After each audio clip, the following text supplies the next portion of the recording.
Hi, welcome to the Best Life, Best Death podcast. I'm Diane Hullett, and I'm delighted today to have a special guest here today named Joy Redstone. And Joy is going to talk to us about what can be a very complicated subject, but I think also a critically important subject, which is suicide. I heard about Joy because Joy runs a suicide survivors support group.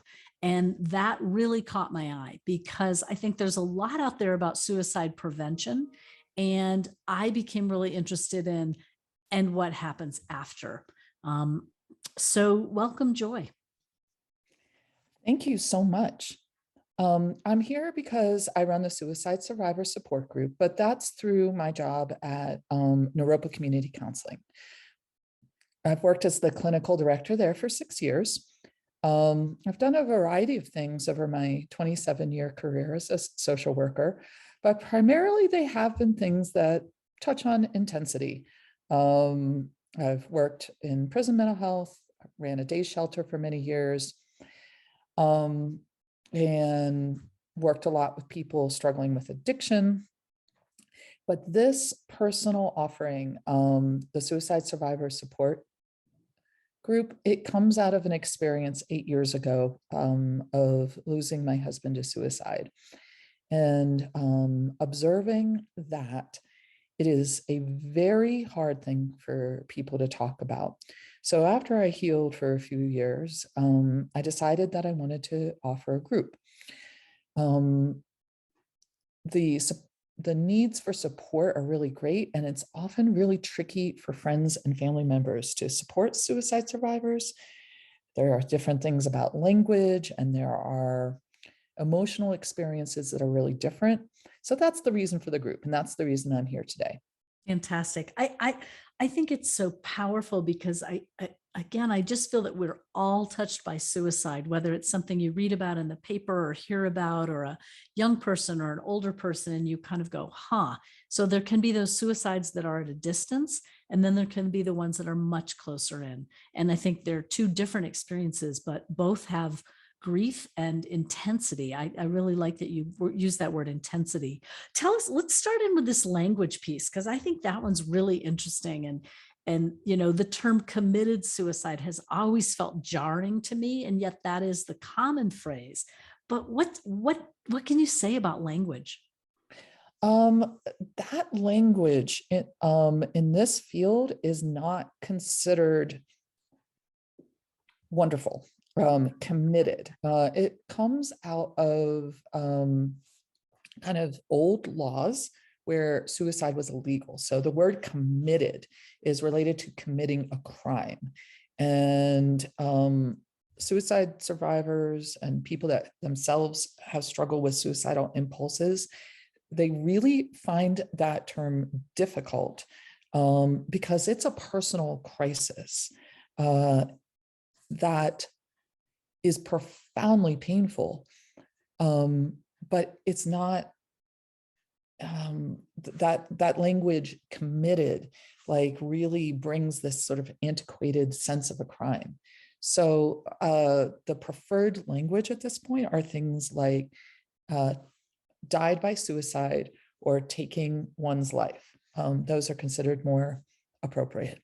That makes sense. That makes sense. And I also think there's this difficulty of people often immediately want to know, well, what happened? How did it happen? How did the person die? And I always think, well, is that ours to know, or is that ours to share? How do you answer that kind of like right in the thick of it? Because it's almost the first question that's asked, right? Yeah, I have really strong feelings about that. And every single suicide survivor I've ever known, and there have been so many because I've been running that group for years now, that's a difficult question. And okay, strong opinion here. That question appears to me to be more about the needs of the person who's asking it than the need of the person that's answering it. It is not okay, in my eyes, to kind of hijack someone who's the suicide survivor with asking them to go through what the painful details of the most horrible experience of their life. And generally, I feel like that's the need of the person who's asking the question, to feel safe, to feel protected, to feel like that's not going to happen to me or people that I love. And so I think it's a very, very insensitive question. Yeah. And I just talked to a survivor who was at the Emerge 5K, and it was the day after the memorial service for their daughter. And at the memorial service, it was discussed that that's a very painful question and please don't ask it. And the very next day, someone came up in public in the middle of this large event and asked how their daughter died. Yeah. Yeah. And I was so happy that the person just walked away from that conversation. You know, our impulse is to be polite and answer a question. That's kind of like normal social conventional discussion. So Right. take some courage to have the boundary of like, I'm not going to delve into my darkest trauma to make you feel safer. But anyway, that's a pretty strong opinion. So I think it's great. I really appreciate the strong opinion because I think it's just so interesting. And it's probably sometimes not the person who's the closest in person who's asked it, but the next circle out, right? yes, yes, And then totally. that's sort of interesting to navigate too. And define this term suicide survivor. Like, what do you mean by that? Like, part of my mind goes, was that someone who attempted suicide and survived it? But that's not what you mean by it. What I mean are the people that are left behind when a person takes their life. And I mean, I have read different statistics, and it is anywhere from like each person that completes a suicide has 6 people that are profoundly affected. But I've also seen statistics that say 22 people. I mean, we're social beings, we're herd animals. No matter how lonely and isolated the person that dies may have been, there are people that love them always. Always. And those people are changed. I Yeah. mean, when you lose someone you love in this way, it is a very difficult experience. Very, very. And I think about how, again, these layers, like it can be very different if it's someone that you knew of, the child of a friend that you knew a little bit growing up, and now they've graduated college and they die by suicide. You're impacted by that, even though it's several layers out. And it feels to me, do you agree with this? It feels like there is still this sort of veil of shame around it. Is Oh it yeah. possible to change that? Is it desirable to change that? Well, it's extremely desirable to change it because the fact that it's so stigmatized and shameful really keeps people from asking for help. And really, most people that are contemplating suicide are ambivalent. Um, there are reasons that they want to die, and there are reasons they want to live. And so if the stigma and shame were lifted to a certain degree so that people could talk about it when they're having these thoughts, then there would be a chance that they could be reached.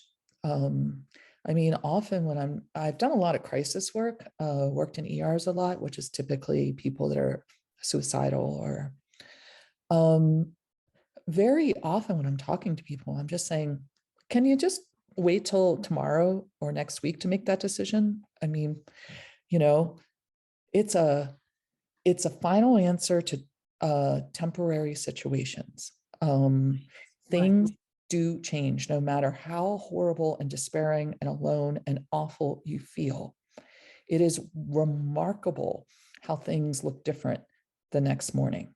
So very often I'm talking with people like, just if you want to choose this, that you can choose this, but do you think maybe you could just hang out for a couple more days and check out what other things might happen? Right. So to circle back, it is imperative to reduce the stigma and shame about this. The more we use the word, the more we talk about it, the more this becomes a uh, understood that this is also a normal experience. I mean, the other thing I tell people in crisis work is almost everybody has this thought or feeling at some point. I mean, the fortunate people have it at a moment, you know, a bad breakup or a huge disappointment, like a fleeting thought crosses their mind. Some people struggle with it for weeks or months or years, but it's a very, very common, I think it might be strong to say universal. I don't really know that But a for sure. common thought and a not so common actual action. Yeah. Yeah. Mm. But one that is really, really growing. And that's the other reason we need to reduce the stigma and shame. I mean, there is a mental health crisis in our country, and it is very much affecting our young people. I mean, last year, my kids lost 5 friends to suicide in Wow. Boulder. Wow. That's that. Can you imagine that? Can you imagine that when we were growing up? No, I that's can't. huge. Yeah. Wow. And it's high among young people, but high among 20s and 30s also, right? I mean, and Yeah. I feel like I'm also hearing more about older people. I mean, there's definitely a sense of how do I have some control over my end? Yes. Statistically, older single white men struggling with addiction are the most likely group. But it is a rising cause of death for teenagers. It's it's right. I can't remember, sort of neck and neck with accidental death Yeah, for yeah. teenagers. This is extraordinarily high. Yeah.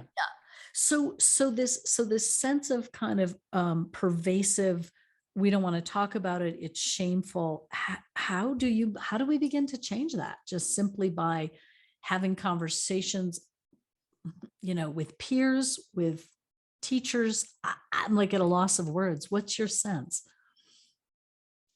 Um, Actually, the way the schools are starting to really bring in more mental health services, and they have that, I think it's called Safe to Tell, kind of hotline where anybody, any kid that's worried about another kid can anonymously call and say, there's reason to be concerned about this kid. There's some definitely some innovative and helpful things that BVSD is doing. Yeah, our local Um, school district. That's great to hear. yeah, but honestly, my message is talking about it, using the word. That is the simplest thing that all of us can do.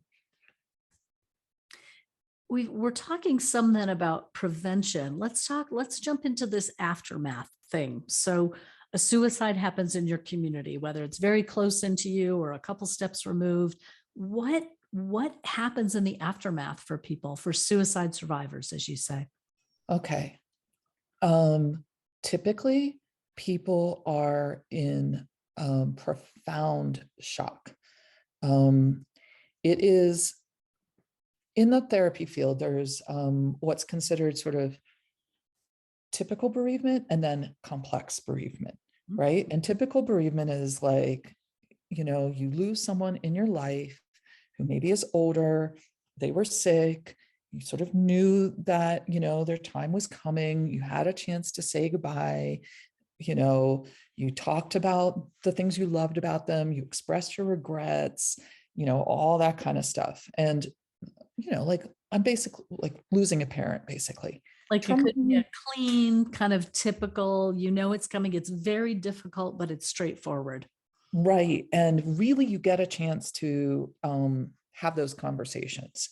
So, what happens for suicide survivors is it's a horrible shock. They feel incredibly guilty. What could I have done or said differently? Any little conflict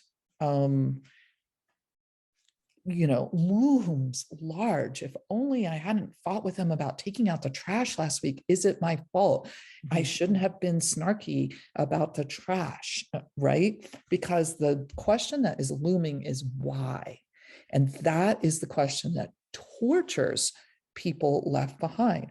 Why, why? And even any, people sometimes leave notes, sometimes they don't. But even if they do leave a note, there's never an answer to that question why that is satisfying for the heart of the person left behind, because essentially it is like, and I'm sorry for getting a little tearful. My anniversary of my loss was yesterday. So I'm finding the tears a little close to the surface. It's huge, Joy. It's huge. I appreciate Sorry. Um, But I mean, there's no answer to the question why that will ever heal the heart of a suicide survivor, because, the question is, how could you leave me? I love you so much.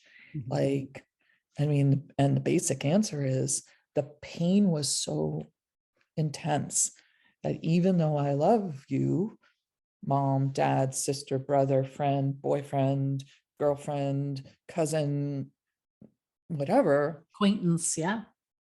but acquaintance, yes, still, like when you love someone, even though you rationally know that they must have been in horrible pain to take this action, you just want them to be here with you. And it is such an insoluble, difficult, painful, that why is, I cannot even tell you how rough it is. And then in the recovery process, I mean, every birthday, Mother's Day, Father's Day, every holiday, every, you know, Anniversary, as you said. grad anniversaries, graduations, like, your husband or wife committed suicide, and then 10 years later you're at the wedding of your children, and you just long for that person to be there to see the good parts, the beautiful celebratory parts of life.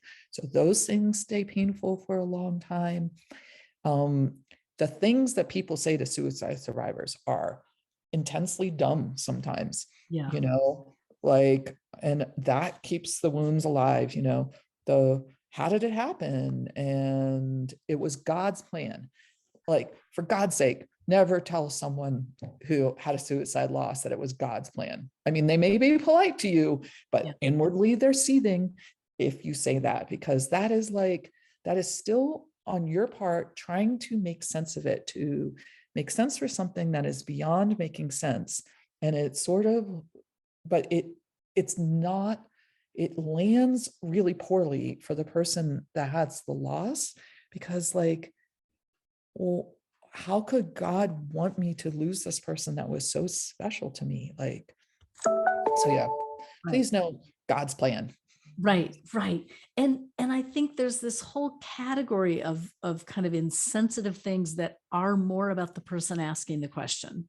What can we do to support without um, offering questions that are about ourselves, Right, What right. does help? Um, saying things like, I'll listen to any stories that you want to tell. Okay, because that gives the choice to the person. They may actually want to tell you what happened. Sometimes you need to tell that story about what happened, but given the choice, and that lets the person regulate themselves into, like, the depth that they want to go to in the stories they want to tell. A lot of time in the suicide survivor support group, we tell stories that are not the most horrible, sad, tragic stories. Like, what was the person's favorite song, and what did they like to do, and what are some, like, m- you know we use the names of the people that we lost. Like finding the connection, and then Yeah, that's what people can do who are supporting those people, is find that connection and yeah, let it be real that the person was was present and existed in all these different facets besides the suicide. It seems yeah. like suicide becomes like than the thing that you think about with that person. And so how do we associate all the incredible memories with the person beyond that one moment? Oh, yes. I usually say no one wants to be completely defined by the moment they died and how they died. They were a full person. I mean, very often I have parents, um, I mean, because it is like it all hurts, but my Lord, the level of responsibility that parents who lose someone feel is quite intense. Yeah. And so like telling stories about what their kid was like when they were young and, you know, they like the activities they like to do, were they a ballet dancer? Were they in choir? Like What was their not, life? It's like, what was their yeah. life, not what was their death? Yeah, yes, exactly. Like very often, if you go to a funeral or a service for someone who did not die by suicide, we are talking about like this person was a volunteer. This person loved to play golf. This person loved dogs or horses or whatever. There's some sense of the person as a full person, not just, we wouldn't be like all obsessed, like, tell me every detail of the heart attack that killed that person, right? We would be talking about who the full spectrum of who a person is. Right. And so there's something about coming to, so if I'm the friend of someone who is a suicide survivor, what I can best do is be present for them with whatever they need to share, and Right. know that it's a lot of it is none of my business unless the person wants to share with me. So it's this funny balance, right? Of like, Yeah. I'm available to be talked with and to, and I'm not going to ask a bunch of intrusive questions that somehow guide the conversation. It seems like it should be very much up to the person who's right in the thick of it. Yeah. But we lose track. We lose And track. not taking it personally if, your friend, your best friend who lost their kid to suicide can't come to your kid's graduation party Absolutely. or Absolutely. birthday That's a great party example. or, Understanding that this, what was the word you use? Complex grief? No, yes, complex bereavement. complex bereavement has tentacles that really go out a long ways and are going to continue to impact in similar but different ways as less complex bereavement. Yes, yes. And waves of grief, that's the other thing. I mean, it takes a it takes years usually. Um, Often in the suicide survivor support group, I see people saying around the 2 or 3 year mark, I'm changed, but I'm starting to get my head above water. I'm starting, the waves are not of grief are not as intense, they're not as devastating. There's still like holidays and birthdays and anniversaries. Woo, those are very tough. And again, something you can do is extend extra at those times for sure. I think But that's really important for friends and family who want to support to hear. Like, I think the first year is so difficult, all those things, but even the second year, if you can like mark a little note to yourself, like yeah, this is the day you should just reach out via text or, some simple, I mean, text, listen to me, I'm so modern, but it could be text, email, phone call, whatever, or take the person to coffee or lunch, but like how to sort of say, I get that this day is hard for you. yeah, yeah. And I mean, honestly, don't expect someone to be the same person. It really changes you, like not all in negative ways. Like there's a lot of heart opening that happens with this too. But very likely the person that you care about as your friend or family member that has lost someone they love to suicide, they will be different. And having space for that is really, really important. Um, like there are all kinds of life altering events that might happen for someone, but we don't expect the person to just like carry on Right. the Right. And exact this is same one of the way. biggest.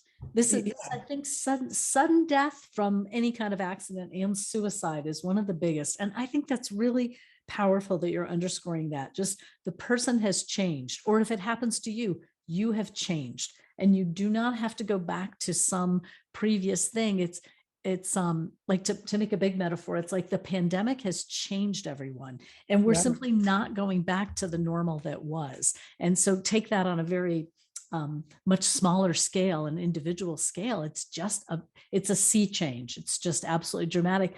I think it's also probably so important to reach out and find others who can understand that. I know someone whose child was murdered, and this parent said to me that the only place they could find real understanding in that first year was at a bereavement group for parents. I don't, it wasn't parents, I'm sorry. It was just people who'd lost someone to murder, because it was just a different aspect than anything else. And in that room, in that support group, this person felt completely got.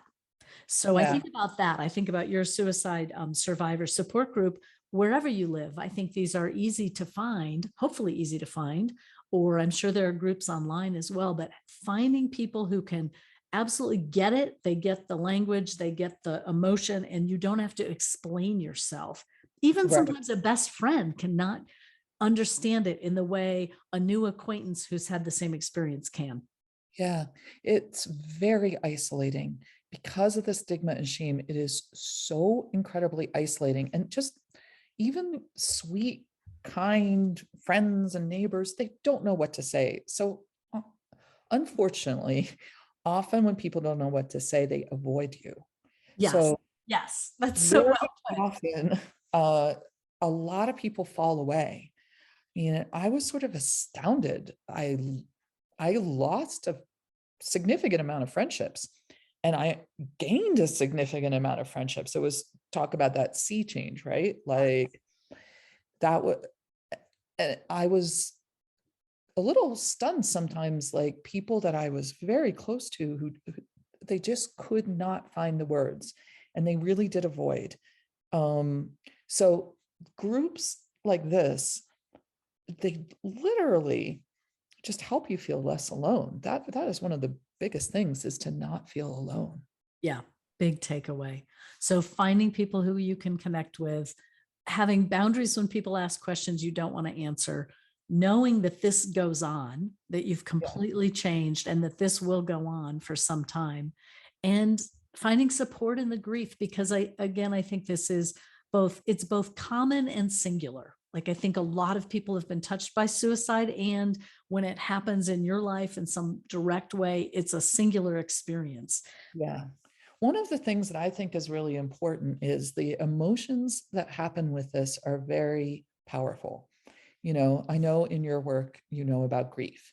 So one of the ways I explain grief to people is it will come in waves, and it takes a lot of forms. It can feel very physical. It can feel like having the flu. It can be emotional.